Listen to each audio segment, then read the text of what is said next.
नमस्कार दोस्तों, target with Mrityunjay के यूट्यूब चैनल में आपका स्वागत है। दोस्तों, इस यूट्यूब चैनल पे इतिहास के संपूर्ण पाठ्यक्रम की चर्चा की जा रही है टॉपिक वाइज, जिसमें दोस्तों हम लोग प्राचीन इतिहास के 70 से ज्यादा क्लासेज कर चुके हैं और आधुनिक इतिहास की क्लासेज स्टार्ट ही हुई हैं। जिसमें मराठा साम्राज्य हम लोगों का पहला टॉपिक है। हम लोग यहीं से आधुनिक इतिहास प्रारंभ किए हैं। तो इसमें दोस्तों ये हम लोगों का दूसरा क्लास है। पहले क्लास में मैंने आपको बताया था 1627 में शिवाजी किस तरीके से ये इनका जन्म हुआ और शिवाजी के वंशज कौन थे, उनका एक मैंने आपको क्रोनोलॉजी बताई थी। और साथ साथ 1627 में जन्म के साथ और शिवाजी की जो मृत्यु हुई 1680 में, तो 1627 से 80 से रिलेटेड जो भी घटनाएं घटित हुई, शिवाजी ने जो जो मतलब काम किए हैं, सब मैंने आपको पिछली क्लास में बताया था। इस सेकेंड वीडियो में दोस्तों हम लोग बताएंगे कि जो छत्रपति शिवाजी महाराज थे, इनके उत्तराधिकारी संभाजी, राजा राम और साहू और ताराबाई के बीच में क्या क्या घटनाएं घटित हुई, तो हम लोग ताराबाई तक देखेंगे और साथ साथ साहू तक देखेंगे। साथ साथ दोस्तों जो पेशवा हुए, तो पेशवाओं ने भारत की राजनीति को किस तरीके से प्रभावित किया वो भी देखेंगे। और हम लोग देखेंगे कि जो बालाजी बाजीराव और बाजीराव प्रथम पेशवा तक देखेंगे। कुल मिला के आप 1740 तक जो सेकेंड पेशवा थे, मतलब जो महत्वपूर्ण सेकंड पेशवा थे, तो हम लोग 1740 तक की पॉलिटिक्स को भी देखेंगे। और दोस्तों बहुत ही आपको कहानी के रूप में ये वीडियो समझाया जाएगा, जिससे आप लोग कभी नहीं भूलेंगे। तो दोस्तों आप सीधे सीधे चलते हैं टॉपिक पे, छत्रपति शिवाजी के महाराज के उत्तराधिकारी और पेशवाओं का इतिहास को जानते हैं। तो दोस्तों आगे बढ़ने से पहले बस आपको इतना बताना चाहेंगे कि डिस्क्रिप्शन में टेलीग्राम चैनल का लिंक दिया हुआ है, तो प्लीज आप लोग टेलीग्राम चैनल से जरूर जुड़े, क्योंकि वहां पे महत्वपूर्ण खबरें, न्यूज और हिस्ट्री की क्विज वगैरह चलती रहती है। तो दोस्तों मैंने आपको बताया था कि शिवाजी 1680 में उनकी हो गई मृत्यु। तो दोस्तों उनके दो बेटे थे शिवाजी के, कौन, एक तो थे संभाजी प्रथम और द्वितीय बेटा था दोस्तों राजा राम। तो ये राजा राम दोस्तों था, ये था नाबालिग। और ये किसका बेटा था दोस्तों, ये जो बेटा था ये था सोयराबाई का। तो आपको ये याद रखना है कि शिवाजी के दो उत्तराधिकारी, उनके दो बेटे थे, संभाजी प्रथम और राजा राम। राजा राम की माँ का नाम सोयराबाई। और दोस्तों ये जो संभाजी था, मैंने आपको बताया था जब ये शिवाजी था और संभा जब औरंगजेब के दरबार में गए थे, तो जब ये वहां से मुक्त हो गए थे 1666 में, तो शिवाजी तो मथुरा और वहां से इलाहाबाद होते हुए गोंडवाना के जंगल से वापिस आ गए थे।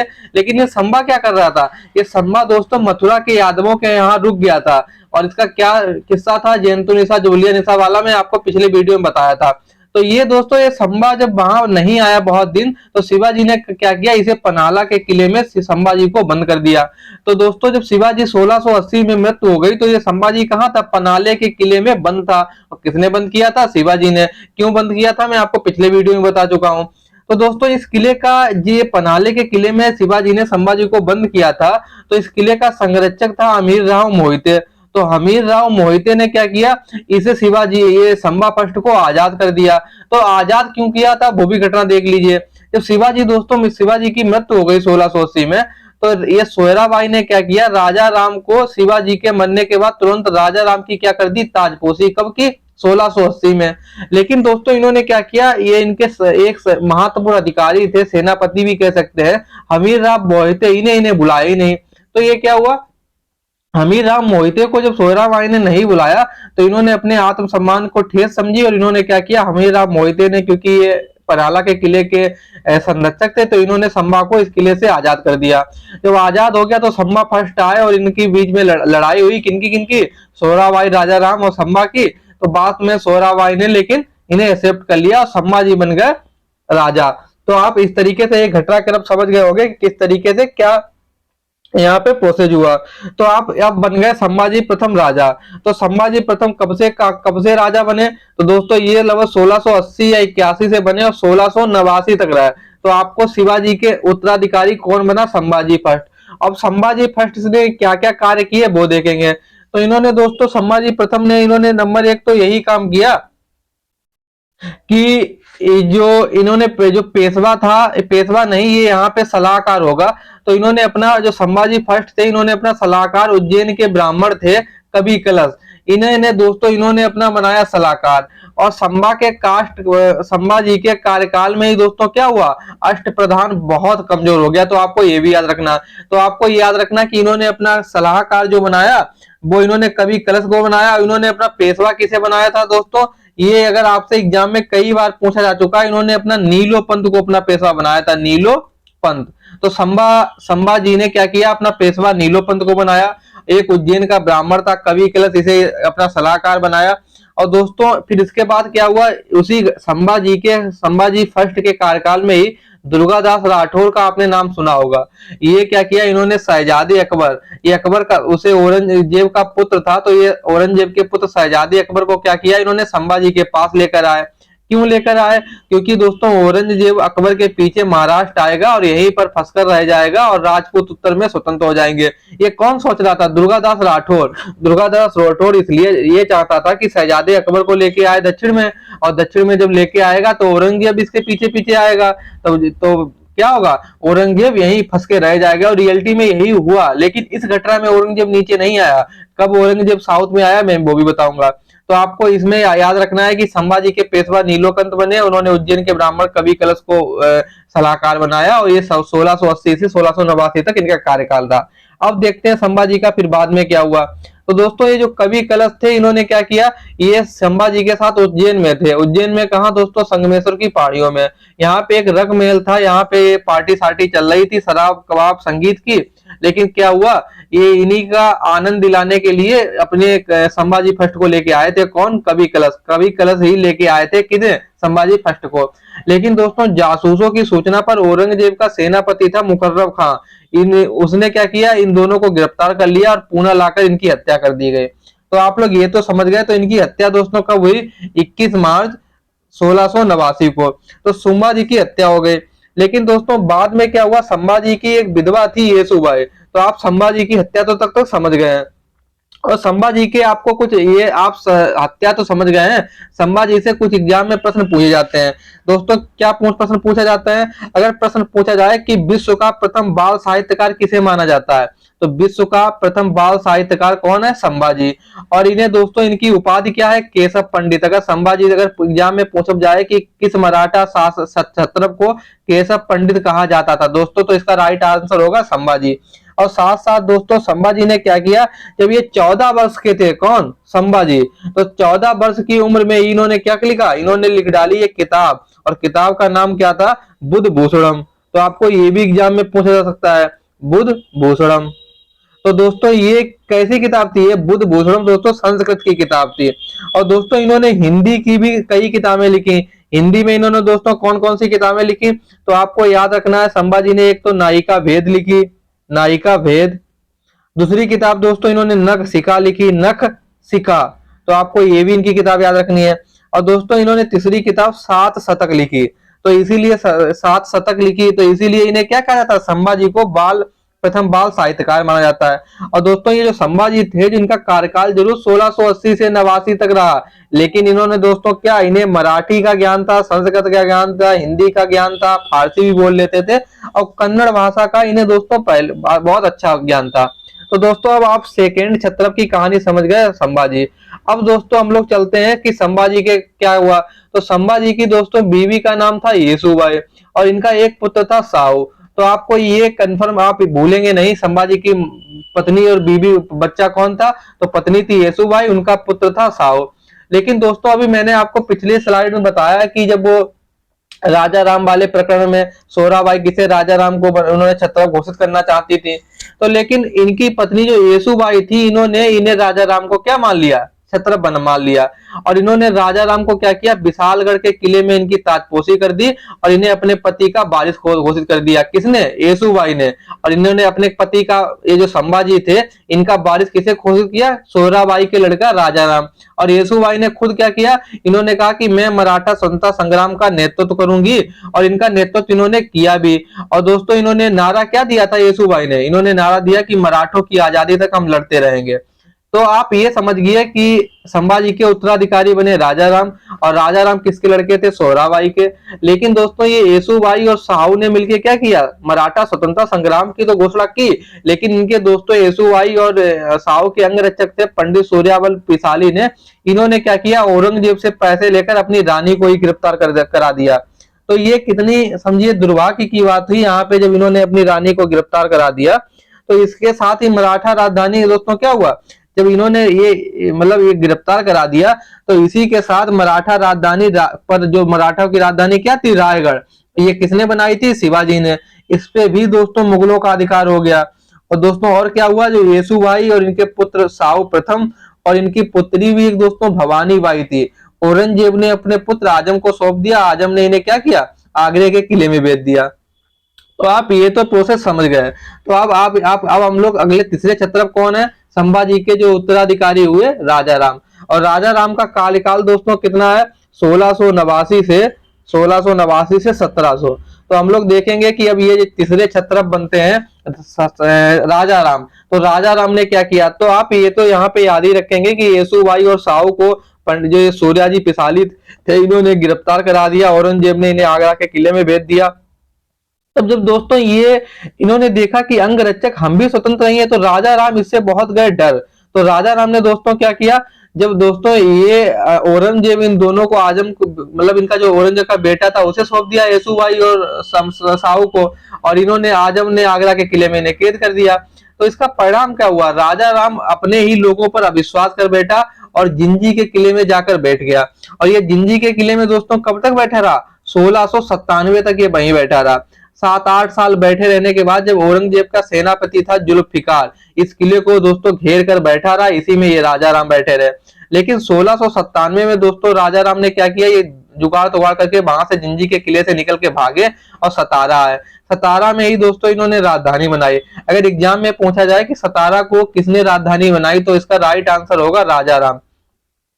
तो आप ये भी समझ गए कि राजा राम ने क्या बनाया, राजधानी बना दी सतारा को। और दोस्तों मराठों की पहली राजधानी क्या थी, रायगढ़। और रायगढ़ पे मैं आपको बता चुका हूं कि औरंगजेब ने अधिकार कर लिया था। तो लेकिन 1700 में दोस्तों ये क्या हुआ, राजा राम भी बीमार हो गए और इनकी मृत्यु हो गई। तो आप लोग 1680 से 1689 रहे संभाजी, 89 से रहे, और ये संभाजी के बाद कौन आया, राजा राम। तो राजा राम भी मृत्यु हो गई 17 तक। तो आप हम लोग 1700 तक का मराठा छत्रपों का इतिहास समझ चुके हैं। अब कहानी में लगे बनेगा ट्विस्ट। अब ट्विस्ट क्या आएगा वो भी देख लेते हैं। तो दोस्तों ये जो राजा राम की मृत्यु हुई, इनकी दो पत्नियां थी, एक तो ताराबाई और दूसरी थी राजसबाई। तो ताराबाई का एक लड़का था शिवाजी सेकेंड, और राजसबाई का जो लड़का था उसका नाम, पुत्र का नाम था संभाजी सेकेंड। तो इसमें कहानी क्या बैठती है, तो ये जो शिवाजी सेकेंड है ये बनेगा छत्रप, और इसका कार्यकाल क्या होगा दोस्तों, 1700 से 1708। अब ये किस तरीके से घटनाएं घटित होंगी इतिहास में वो भी बताऊं। तो ताजपोशी के समय जब ये 1700 में इसकी शिवाजी सेकेंड की ताजपोशी हुई, तो यह लगभग 3 वर्ष का था दोस्तों। कितने वर्ष का था, 3 वर्ष का। इसलिए ताराबाई ने मराठा साम्राज्य की वास्तविक संरचिका कौन बैठी, तो ताराबाई वास्तविक संरचिका बन गई किसकी, शिवाजी की। और क्योंकि ये 3 साल का था और स्वयं शासन करने लगी, तो इन्होंने क्या किया, मराठा स्वतंत्रता संग्राम को जारी रखते हुए दोस्तों, जो येसुबाई ने मराठा स्वतंत्रता संग्राम चालू किया था, तो उसमें ताराबाई ने उसे कंटिन्यू किया। तो कहीं कहीं एग्जाम में पूछा जाता है कि मराठा संग्राम, स्वतंत्रता संग्राम की किस महिला ने नेतृत्व किया था। तो अगर आपको येसुबाई अगर आप एग्जाम में ना ऑप्शन हो, तो आपको ताराबाई लगाना है। तो दोस्तों इन्होंने क्या किया, इन्होंने ये जो सिविल वार था ये जारी रखा। इस कारण दोस्तों औरंगजेब ने क्या किया, औरंगजेब दोस्तों एक करके एक किला हारता चला गया। जब साउथ में ये ताराबाई लगातार औरंगजेब के किले जीतती चली जा रही थी, इन्होंने क्या किया, 1700 में दोस्तों इन्होंने क्या किया, पन्हाला के किलों को जीत लिया।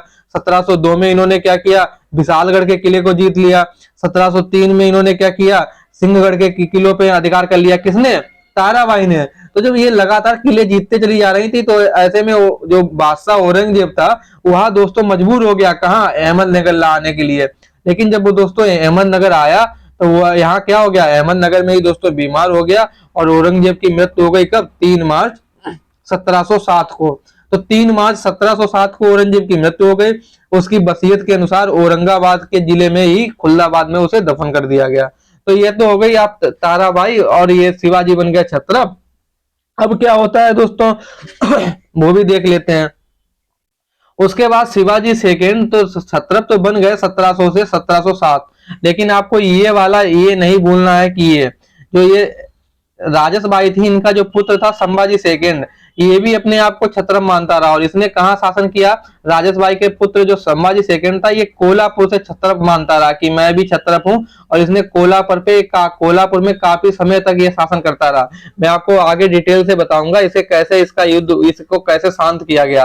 लेकिन अभी आप यही याद रखेंगे कि शिवाजी सेकंड को छत्रप बनाया गया। और संभाजी आपको भूलना नहीं है, संभाजी किसके लड़के हैं? राजा राम। राजा राम का कार्यकाल क्या है? 1689 से 1700। तो अब चलते हैं दोस्तों शिवाजी सेकंड। तो दोस्तों इनकी ताराबाई क्या बन गई? संरचिका। अब इन्हें मराठा वीरांगना के नाम से भी जाना जाता है। ताराबाई ने अपनी जनता के बीच भावनात्मक भाषण देती रहती थी, और जिससे गृह युद्ध इन्होंने प्रारंभ किया। किसने? ताराबाई ने। लगातार इन्होंने किले जीतते चले गए, जिससे मजबूत दोस्तों औरंगजेब साउथ में मजबूर होकर आया, जब ताराबाई लगातार मराठा किले, मतलब औरंगजेब के किले, मुगल किले जीत रही थी। और 3 मार्च दोस्तों 1707 को औरंगजेब की मृत्यु हो गई, ये भी मैंने बताया। औरंगजेब की जब मृत्यु हुई तो इसके मुगलों के जो उत्तराधिकारी का युद्ध शुरू हो गया। औरंगजेब के कौन पुत्रों के बीच में उत्तराधिकारी का युद्ध शुरू हुआ? दोस्तों मुअज्जम का, आजम का और ये काम बख्श। ये दोस्तों किसके पुत्र थे? औरंगजेब। तो इनमें सत्ता पाने के लिए क्या हुआ? युद्ध शुरू हो गया। तो उसके बाद दोस्तों जब ये मुअज्जम और आजम और काम बख्श, तो इनका सलाहकार या सेनापति भी कह सकते हो आजम का कौन था? जुल्फिकार। तो जुल्फिकार ने दोस्तों आजम से कहा कि हम सत्ता के लिए संघर्ष कर रहे हैं, तो मराठा को शांत नहीं रहने देना चाहिए। तो आजम, ये बात इसलिए इसने कही क्योंकि अगर मराठे शांत, कैसे हम लोग यहाँ लड़ाई कर रहे हैं और मराठे में उधर क्या है, वो अपना आराम से शिवाजी सेकंड, ताराबाई लगातार हमारे किले जीतती चली जा रही है, तो अगर हो सकता है वो हम पे भी आक्रमण कर दे। तो उन्हें अशांत करने के लिए इन्होंने क्या किया? जो येसुबाई और साहू को गिरफ्तार किया था, तो इन्होंने क्या किया? साहू को आजाद कर दिया। किसने? आजम ने साहू को आजाद करा दिया। तो दोस्तों ये क्या हुआ? जब साहू वहां से आजाद हो गए तो ये क्या हुए? ये महाराष्ट्र आए और इन्होंने अपनी चाची से कहा कि आप बड़े बेटे के रहते हुए छोटे बेटे शिवाजी सेकंड को ताजपोशी नहीं कर सकते। तो लेकिन ताराबाई इन्हें, साहू को छत्रप मानने के लिए तैयार नहीं हुई। तो इसका नतीजा क्या होगा? जो साहू हैं और उनकी चाची जो ताराबाई हैं, इनके बीच होगा युद्ध। कौन सा युद्ध होगा? खेड़ा का युद्ध। तो आप ये अब चल रहे सत्ता संघर्ष का युद्ध चल रहा है। एक तो मराठों के बीच में सत्ता संघर्ष का युद्ध होगा, दूसरा मुगलों के बीच में सत्ता संघर्ष होगा। मुगलों के बीच में कौन कौन सत्ता संघर्ष के लिए युद्ध कर रहा है? मुअज्जम, आजम और काम बख्श। तो दोस्तों लेकिन दोस्तों ये इसका वजीर था आजम का, जुल्फिकार। ये दोस्तों भयभीत था किससे? मराठों से। तो इसने साहू को आजाद करा दिया, मैं आपको पिछली स्लाइड में बता चुका हूं। लेकिन इधर मराठों में सत्ता संघर्ष के लिए किनका युद्ध होगा? तो ये ताराबाई है, ये संरचिका है, इन्हें मराठा वीरांगना भी कहा जाता है। और ताराबाई किसकी संरचिका है? शिवाजी सेकंड की, ये छत्रप है। और ताराबाई इसी की संरचिका बन के शासन कर रही है। तो दोस्तों अब आपको इन्होंने क्या किया? औरंगजेब से महाराष्ट्र में एक के बाद एक किले छीने थे। किसने? ताराबाई। तो ये अब होता है मराठा सत्ता का संघर्ष। तो शिवाजी सेकंड दोस्तों छत्रप है। मराठा राज्य की सेना किसके पास है? छत्रप के पास। साहू जी क्या है? ये आजम के कैदी थे। लेकिन दोस्तों ये खेड़ा का युद्ध होता है, तो खेड़ा के युद्ध में क्या हुआ? शिवाजी सेकंड हार गए। और इन्होंने, जब शिवाजी सेकंड हार गए तो ये अपनी माँ के साथ यानी ताराबाई के साथ पनाले के किले में चले गए। और सत्ता छत्रप कौन बन गया? साहू। और ये साहू छत्रप कैसे बना था, मैं आपको ये भी बता दूं। तो ये आपको खेड़ा का युद्ध याद रखना है। खेड़ा का युद्ध कब हुआ? 1707 या 8 में आप कह सकते हैं। लेकिन ये साहू ने खेड़ा का युद्ध जीता कैसे? तो दोस्तों औरंगजेब के जो बेटे थे मुअज्जम, आजम, कामबख्श अकबर, तो ये तो कर रहे थे उत्तराधिकारी का युद्ध। इसी की पुत्रियां थी जयंतुनिसा, जबुलियानिसा, और दोनों ये उच्च शिक्षित थी। और जब उच्च शिक्षित थी तो ये दोस्तों संकीर्णता से बाहर कर देती है कौन? शिक्षा। और ये बिल्कुल भी कट्टर नहीं थी। कौन? जयंतुनिसा और जबुलियानिसा। तो इन्होंने काफी साहू की मदद की। और मैंने आपको पिछली स्लाइड में बताया था साहू कहाँ था? मथुरा के यादवों के यहाँ क्यों रुका था? वो इन्हीं के नजदीक रहने के कारण, जयंतुनिसा और जबुलिया के निशा के नजदीक रहने के कारण ही साहू कहाँ रुका था? मथुरा के यादवों के यहाँ। और इसी के कारण शिवाजी ने उसे क्या किया? पनाला के किले में कैद भी कर दिया था। किसे? संभाजी को। और उसी का पुत्र तो साहू था, तो आपको ये याद रखना है। तो संभाजी को कैद किया था, उसका पुत्र साहू था। तो ये किस तरीके से युद्ध जीता? तो दोस्तों युद्ध इसलिए इस तरीके से जीता इसने, क्या हुआ कि ये जो महाराष्ट्र का सबसे बड़ा ब्राह्मण और राजस्व अधिकारी था शिवाजी सेकंड का, बालाजी विश्वनाथ, तो इन्होंने क्या किया? बालाजी विश्वनाथ से पूरा राजकोष किसे दे दिया? साहू। और ये बालाजी विश्वनाथ कौन थे? ये सबसे बड़े राजस्व अधिकारी थे। किसके? शिवाजी सेकंड के। जब इन्होंने, बालाजी विश्वनाथ ने सब पैसा दे दिया साहू को, और साहू और बालाजी ने मिलकर क्या किया? ये ताराबाई और शिवाजी का जब सेनापति कौन था, धन्नाजी जादव, इन्हें ही खरीद लिया। अब जब बताइए सेनापति धन्नाजी जादव ही बिक गए और किसने खरीदा, साहू ने, तो कैसे ताराबाई जीत सकती थी। इसीलिए ताराबाई मेन कारण से हार गई, क्योंकि उनका ताराबाई का जो सेनापति था धन्नाजी जादव, उसे साहू ने और बालाजी ने मिलकर खरीद लिया था। तो ये बिना लड़े इस तरीके से हार गए। अब दोस्तों हम लोग चलते हैं कि साहू की सत्ता, बन गए साहू छत्रप, और इनका कार्यकाल क्या रहेगा, 1707 से 1748 के बीच में। तो इन्होंने ये कैसे सत्तासीन हुए दोस्तों, ये बालाजी विश्वनाथ के सहयोग से हुए, क्योंकि ये राजस्व अधिकारी थे। और दूसरा ये दोस्तों धन्नाजी जादव की वजह से हुआ। धन्नाजी जादव कौन थे, ये ताराबाई के सेनापति भी कह सकते हैं आप। तो ये दो लोगों के बहुत अनुग्रहित थे, कौन, साहू। तो इन्होंने क्या किया, अपना सेनापति जो था धन्नाजी जादव को बना दिया। तो आप यहाँ तक तो आप समझ ही गए होंगे। तो अब कहानी क्या चलेगी, ये तो कहानी आप समझ ही गए हैं। तो अब यहाँ पे ये धन्नाजी जादव को इन्होंने बना दिया अपना सेनापति, और ये बगैर सत्तासीन हुए। लेकिन दोस्तों क्या हुआ, धन्नाजी जादव की अकाल मृत्यु हो गई, और इनका बेटा था दोस्तों चंद्रसेन, तो इसे बनाया गया अगला सेनापति। लेकिन दोस्तों शिवाजी सेकंड क्या थे, ये सब शिवाजी सेकंड के चंद्रसेन कौन थे, सबसे बड़े सबसे अच्छे मित्र थे। तो जब ये मित्र थे तो घटना क्या घटित हुई, तो घटना ये घटित हुई कि ये जब धन्नाजी जादव की अकाल मृत्यु हो गई, तो ताराबाई इन्हें सांत्वना देने आई। तो जब सांत्वना देने आई तो बालाजी विश्वनाथ ने क्या किया, उन्हें ऑब्जेक्शन कर दिया, किससे सहमत, साहू के व्रत। उन्होंने कहा कि आपने ये धन्नाजी जादव की नियुक्ति तो मुझे समझ में आती है, लेकिन जो आपने उसके बेटे की नियुक्ति की है, कौन, चंद्रसेन, तो आप चंद्रसेन की नियुक्ति गलत है। तो बालाजी विश्वनाथ की बात को मान के इन्होंने चंद्रसेन को हटा दिया। ये धन्नाजी जादव के लड़के थे, और इन्हें सेना कार्ते का पद, एक नया पद बना दिया सेना कार्ते, और चंद्रसेन को बना दिया सेना कार्ते। तो दोस्तों और इन्होंने क्या किया, बालाजी विश्वनाथ को क्या किया, इन्हें नया सेनापति बना दिया। इस स्थिति में दोस्तों चंद्रसेन हो गए नाराज। चंद्रसेन कौन थे, धन्नाजी जादव के लड़के। तो इन्होंने क्या किया, ताराबाई, शिवाजी सेकंड, चंद्रसेन, कान्हाजी आंगड़े, ये कौन है दोस्तों, सीमा रक्षक थे, नौसेनापति भी इन्हें कह सकते हो। इन चारों ने मिलकर क्या किया, साहू का अपहरण कर लिया, और साहू के अपहरण के साथ उनके पेशवा कौन थे, बहिरोपंत। तो बहिरोपंत और साहू का अपहरण कर लिया, किन्ने मिलके, ताराबाई, शिवाजी सेकंड, चंद्रसेन और कान्हाजी आंगड़े। तो दोस्तों आपको ये तो यहाँ तक आपकी कहानी पहुंच गई। उसके बाद हम लोग चलते हैं अब आगे। तो इसके सीन आगे क्या हुआ, अब यहाँ पे हम लोग चलते हैं। तो ये बालाजी जो विश्वनाथ थे, इन्होंने कान्हाजी आंगड़े को रिश्वत देके साहू और बहिरोपंत को छुड़वा लिया। तो जब इन्होंने बहिरोपंत को छुड़वा लिया, तो इसके बाद ये बहुत अनुग्रहित हो गए। तो जब अनुग्रहित हो गए तो इन्होंने क्या किया, किसके, बालाजी विश्वनाथ के, कौन अनुग्रहित कौन हुआ, साहू जी हुए अनुग्रहित किसके, बालाजी विश्वनाथ को। और इन्होंने बालाजी विश्वनाथ को क्या किया, साम्राज्य का दूसरा सबसे बड़ा पद मतलब दे दिया, कौन, छत्रप के बाद पेशवा सबसे ताकतवर पद था, और इन्होंने बालाजी विश्वनाथ को बना दिया पेशवा। तो यहीं से दोस्तों इतिहास में पेशवाओं का इतिहास मुख्यतः शुरू होता है, क्योंकि इससे पहले भी पेशवा बने, लेकिन वो इतने ताकतवर नहीं थे। लेकिन बालाजी विश्वनाथ कैसे थे, सब काफी ताकतवर पेशवा थे। क्यों, क्योंकि इन्होंने जो मुगलों से थे उन्हें मेघना कार्टा प्राप्त किया। मेघना कार्टा किसने ये नाम दिया था, मैं वो भी आपको बताऊंगा। तो इस तरीके से बालाजी विश्वनाथ बन गए पेशवा, और यहीं से पेशवाओं का इतिहास शुरू होता है। तो दोस्तों आपको ये भी याद रखना है कि बालाजी विश्वनाथ पेशवा तो बन गए, लेकिन ये वंशानुगत पद नहीं था। वंशानुगत पद कब हुआ, ये 1750 में संगोला की संधि हुई, किसके बीच में, राजा राम सेकंड और बालाजी बाजीराव। इन दोनों का नाम आपको याद रखना है, क्योंकि एग्जाम में पूछा जाता है। इनके बीच में एक संधि हुई थी, संगोला की संधि। उसमें क्या हुआ कि पेशवाओं के वंशानुगत जो था वो स्वीकार कर लिया गया। तो इसमें क्या हुआ, पेशवा का वंशानुगत पद स्वीकार कर लिया गया। तो आपको ये संगोला की संधि याद रखनी है, राजा राम सेकंड और बालाजी बाजीराव। और ये सेकंड है राजा राम, आप फर्स्ट मत टिक मार दीजिएगा। अब दोस्तों ये साहू 1707 से 1748 तक ये जो इन्होंने शासन किया, तो इन्होंने क्या, ये जब इन्होंने ये दोस्तों ये साहू अंतिम क्षत्रप थे, इन्होंने राज्य और शासन दोनों किया था। इसके बाद क्षत्रपों ने केवल राज्य किया है, शासन नहीं किया, क्योंकि सत्ता का वास्तविक स्रोत कौन होगा, पेशवा। अब आपको यह भी याद रखना कि मराठा सत्ता साहू के मरने के बाद दो भागों में बट गई। एक तो वास्तविक रहे दोस्तों पेशवा, और नाम मात्र हो गए छत्रप। सॉरी दोस्तों। तो आप लोग ये तो समझ गए हैं कि साहू 1748 तक हम लोग अब चर्चा करेंगे। अब दोस्तों क्या हुआ, जब ये साहू जब ताराबाई जी से जीत गए तो इन्होंने क्या किया, 22 जनवरी 1708 को ये सतारा में अपना राज्याभिषेक करते हैं। और साहू अंतिम क्षत्रप हैं जिनमें एक साथ राज्य और शासन दोनों किया, क्योंकि इसके बाद समस्त क्षत्रप नाम मात्र के बनकर रह गए।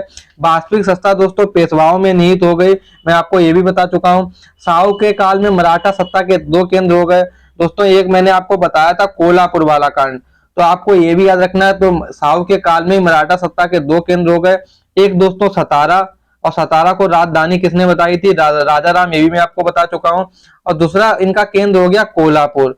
और कोल्हापुर में दोस्तों तो सतारा से साहू और कोल्हापुर से संभाजी द्वितीय, मैं आपको पिछली वीडियो में बता चुका हूँ। इसी वीडियो में मैंने आपको पिछली स्लाइड में बता चुका हूँ। तो संभाजी द्वितीय ने मराठों पर शासन किया था। और ये दोस्तों संभाजी द्वितीय और ये सतारा और कोल्हापुर के बीच में काफी टाइम तक संघर्ष चलता रहा।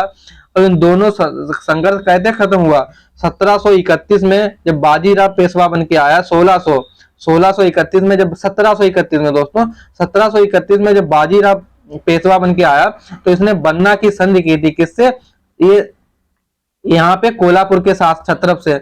और इन्होंने क्या किया, इन्होंने कहा ठीक है उत्तर में साहू शासन करेगा, दक्षिण में संभाजी द्वितीय शासन करेगा। इस प्रकार दोनों की कोई सीमा में हस्तक्षेप नहीं होगी। ये किसमें डिसाइड हुआ, बन्ना के युद्ध में, और ये बाजीराव प्रथम ने किया था। तो अब हम लोग चलते हैं अगली स्लाइड में। तो दोस्तों जब ये पेशवा का पद बन गया तो क्या नहीं बदला दोस्तों, क्षत्रप जो था, जो न्यायपालिका का सर्वोच्च बना रहा, उसकी शान और वैभव में कोई कमी नहीं आई। विदेशी नीतियों पर भी छत्रप सर्वोच्च बना रहा।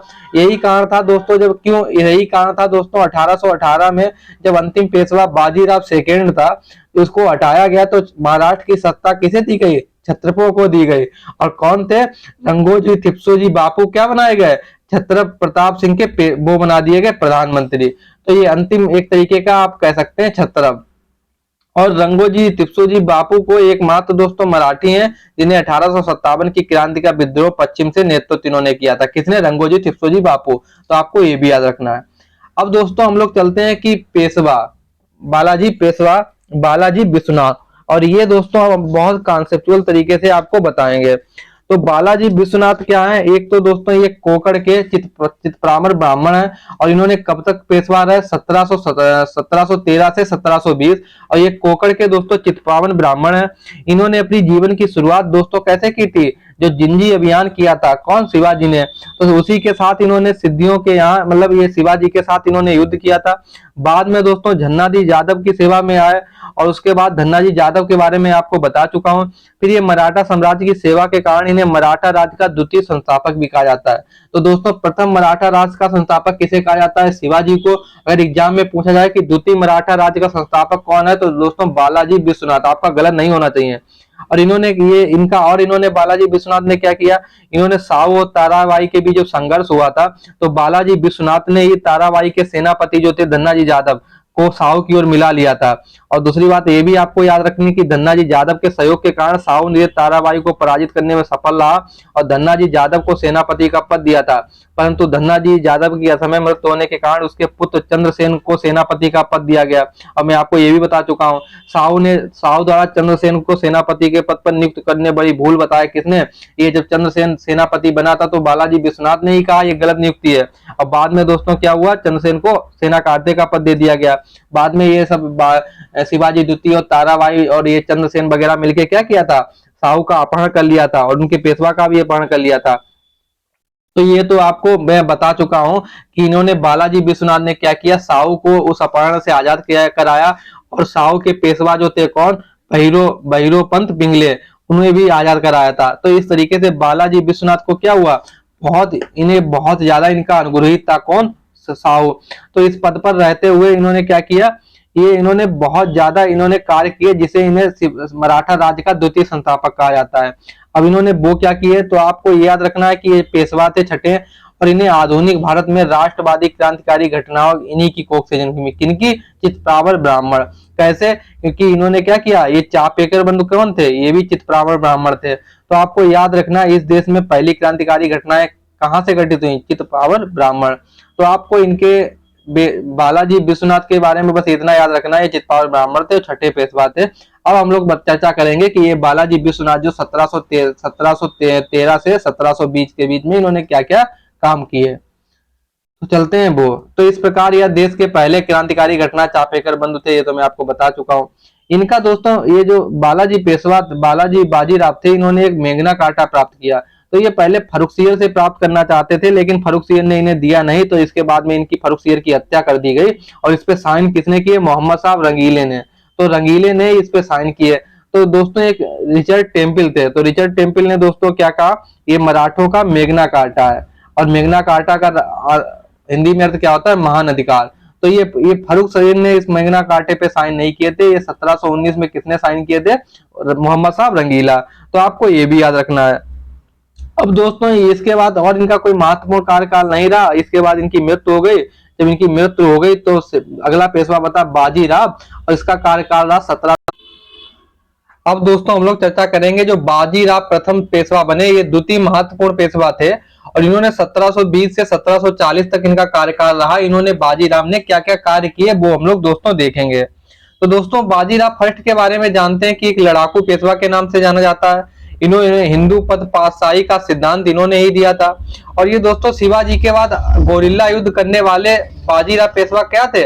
ये सेकेंड बंदे थे, सेकेंड व्यक्ति थे जो शिवाजी तो गोरिल्ला युद्ध करते ही थे, उसके बाद ये बाजीराव फर्स्ट भी ये गोरिल्ला युद्ध करते थे। और इन्होंने दोस्तों क्या किया, जो शिवाजी से लेके अगर बाजीराव फर्स्ट तक की बात की जाए तो जो भी शासक और छत्रप और पेशवा हुए, इन्होंने इनकी युद्ध नीतियां कैसी थी? ये दोस्तों आक्रामक युद्ध करते थे। कौन? शिवाजी से लेके बाजीराव फर्स्ट। लेकिन बाजीराव फर्स्ट के बाद जितने भी पेशवा आए, इन्होंने रक्षात्मक युद्ध प्रणाली अपना ली। क्यों? क्योंकि उसके बाद बाजीराव फर्स्ट के बाद दोस्तों क्या हुआ, मराठा साम्राज्य था वो मैदानों की तरफ भी मतलब अग्रसर हुआ। तो जो मराठों का साम्राज्य मैदानी भाग भी बन गया, तो इन्होंने क्या किया, रक्षात्मक युद्ध अपना लिया। क्योंकि आक्रामक नीतियां कहाँ पे अपनाई जा सकती हैं? जैसे पहाड़ हो, ऊपर खाबड़ हो, जहाँ छिपने की ज्यादा जगह हो। तो इस प्रकार एक तो ये परिवर्तन आया बाजीराव फर्स्ट के कार्यकाल में। अब हम लोग चर्चा करते हैं। तो मैं आपको ये तो बता ही चुका था कि जब बालाजी बाजीराव की मृत्यु हो गई तो ये बाजीराव फर्स्ट आए, तो इन्होंने साहू से क्या कहा था? इन्होंने कहा कि श्रीमान, श्रीमान किसके लिए कहा? साहू, कि आइए बूढ़े वृक्ष की तनों पर प्रहार करें जिससे शाखाएं स्वयं गिर जाएंगी। तो साहू ने इसका रिप्लाई क्या दिया कि निश्चय ही आप योग्य पिता की योग्य संतान है। यदि आप चाहेंगे तो मराठों का झंडा अटक से कटक तक फहराएगा। उसके बाद इन्होंने बाजीराव फर्स्ट को बना दिया पेशवा। तो अब बाजीराव फर्स्ट का क्या क्या कार्य थे उससे जानने से पहले आपको ये याद रखना है कि मराठों का झंडा भगवा कलर का था और शिवाजी और छत्रप किसके पूजा करते थे? भवानी की। तो दोस्तों बाजीराव फर्स्ट ने पहले तो दक्कन की राजनीति में हस्तक्षेप किया। तो दक्कन हैदराबाद की स्थापना हो चुकी थी 1724 में, और किसने की थी? आसफ जहां ने की थी। मैं आपको ये बात बता चुका हूं। तो ये तो आपको मैं बता ही चुका हूं कि 1724 में ये हैदराबाद राज्य की जो रियासत थी इसका स्वतंत्र हो गई थी। और 1724 में इसके जनक कौन थे? तो इसके आप जनक थे निजाम उल मुल्क आसफ जहां। तो दोस्तों इसे चिनकलीज भी कहा जाता है। तो ये दोस्तों क्या करता था, मैंने आपको बताया कि संभा सेकंड कहाँ का शासक था? कोल्हापुर का। तो ये संभा सेकंड को खूब भड़काता था, किसके बीच? सतारा के विरुद्ध। तो क्या किया, बाजीराव प्रथम ने इसी चिनकलीज खां पे आसफ जहां पे मतलब इस पे कर दिया आक्रमण। कब किया? 1728। और उसमें कौन सा युद्ध किया? हैदराबाद। तो दक्कन की राजनीति में पहला युद्ध हुआ है पालखेड़ा का युद्ध 1728 में। और जिसमें क्या हुआ, ये जो हैदराबाद का निजाम था ये हार गया। तो इसे मुंगी सिबगांव की संधि हुई 1728 में, और इसने एक्सेप्ट कर लिया कि मैं मराठों की राजनीति में कोई हस्तक्षेप नहीं करूंगा। अब बाजीराव फर्स्ट का एक तो प्रॉब्लम सॉल्व हो गई। दूसरी प्रॉब्लम थी ये संभा सेकंड जो कोल्हापुर से शासन करते थे, इनसे भी उसने युद्ध किया। वो युद्ध दोस्तों कौन था? तो संभाजी सेकंड और बाजीराव प्रथम के बीच में हुआ बन्ना का युद्ध 1731 में। और ये बन्ना के युद्ध में संभाजी सेकंड भी हार गए। इन्होंने भी कहा कि ठीक है हम ज्यादा वोट पड़ांग काम नहीं करेंगे, और इन्होंने कहा कि मैं मराठा राजनीति में कोई हस्तक्षेप नहीं करूंगा। किसने कहा? संभाजी सेकंड। तो ये भी प्रॉब्लम सॉल्व आउट हो गई। अब दोस्तों अब चलते हैं कि बाजीराव ने उत्तर भारतीय राजनीति में किस तरीके से हस्तक्षेप किया।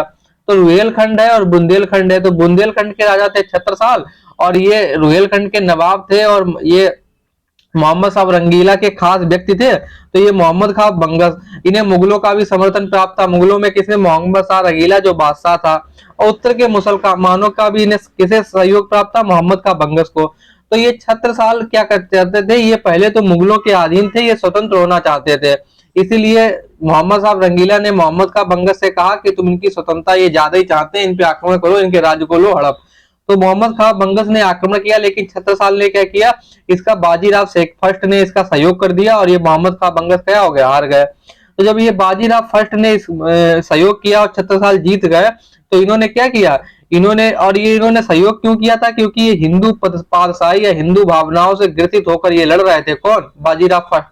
जब ये छत्रसाल जीत गए, तो ये छत्रसाल ने जब क्या किया, तो इन्होंने बाजीराव को सागर, झांसी, कालपी, ग्वालियर में इन्होंने क्या किया, इन्होंने इसमें गोरिल्ला युद्ध किया था। कहां, ग्वालियर में। और इन्होंने झांसी, कालपी और ग्वालियर को किसे दे दिया, बाजीराव फर्स्ट को। तो आप लोग ये याद रखेंगे। उसके बाद दोस्तों आपको ये भी याद रहे, ये तो मैं आपको बता ही चुका, रुहेलखंड युद्ध हार गया, बाजीराव का कद बहुत बड़ा हो चुका था। छत्रसाल ने इन तीनों क्षेत्रों को मराठों को सौंप दिया। और ये मस्तानी दोस्तों कौन थी, ये मोहम्मद खां बंगस की बेटी थी।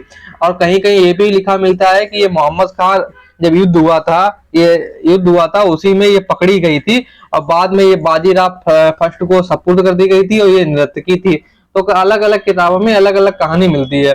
तो 1740 में यही जो मस्तानी थी, इसका प्रकरण जब समाज में खुल गया, तो बाजीराव इसे नहीं झेल पाए और मस्तानी प्रकरण के कारण ही बाजीराव का अंत हो गया। लेकिन उससे पहले इन्होंने क्या किया, इन्होंने 1740 में दिल्ली पर अभियान किया। किसने, बाजीराव। इन्होंने जब दिल्ली कूच की, तो ये 500 घुड़सवारों के साथ दिल्ली पे कूच की थी 1737 में, और उसमें बादशाह था मोहम्मद साहब रंगीला। तो जब ये इनसे भयभीत हो गया, किससे, बाजीराव फर्स्ट से, और इन्होंने बाजीराव फर्स्ट की बातें मान ली। क्या इन्होंने कहा कि मालवा पे टैक्स वसूलने का अधिकार दे दिया, किसे, बाजीराव फर्स्ट को। लेकिन दोस्तों जब ये बाजीराव फर्स्ट और जब ये भोपाल पहुंचे, तो ये हैदराबाद के निजाम द्वारा आक्रमण कर दिया गया धोखे से, और ये धोखे से बाजीराव फर्स्ट को मारना चाहता था। लेकिन जब इसने आक्रमण किया, लेकिन ये कर नहीं पाया, तो ये भोपाल जब युद्ध हुआ बाजीराव फर्स्ट और हैदराबाद के निजाम द्वारा, निजाम कौन था, चिनकलीज खां।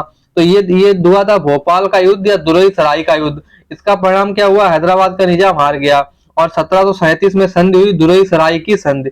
अब इस तरीके से अब आपको इन्होंने, निजाम ने भी मान लिया कि आप मालवा का टैक्स वसूलिए। अब दोस्तों अब चलते हैं 1739 में।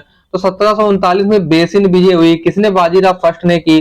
तो ये बेसिन क्या है दोस्तों, ये मुंबई के दक्षिण पश्चिम में, कैसे, ये दक्षिण पश्चिम में यहाँ स्थित बेसिन है, स्थित द्वीप है, और इसी द्वीप को क्या कहते हैं, बेसिन और सालसेट।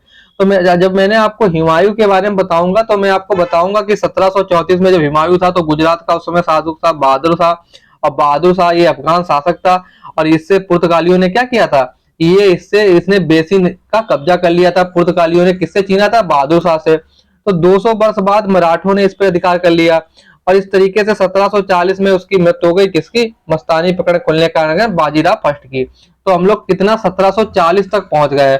1740 के बाद का हम लोग मराठा इतिहास अगली वीडियो में देखेंगे। अगर आपको कंटेंट अच्छा लग रहा है तो चैनल को सब्सक्राइब और लाइक करना ना भूलिएगा। थैंक यू दोस्तों।